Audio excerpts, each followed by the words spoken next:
chicken roast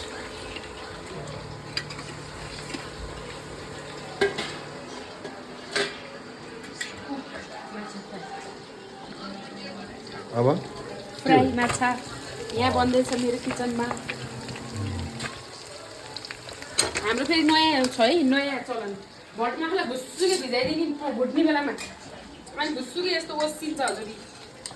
यो फेरि सफा एकदम हाइजिन मेन्टेन हुन्छ कि हाम्रो होइन हजुर के हो हाइजिन मेन्टेन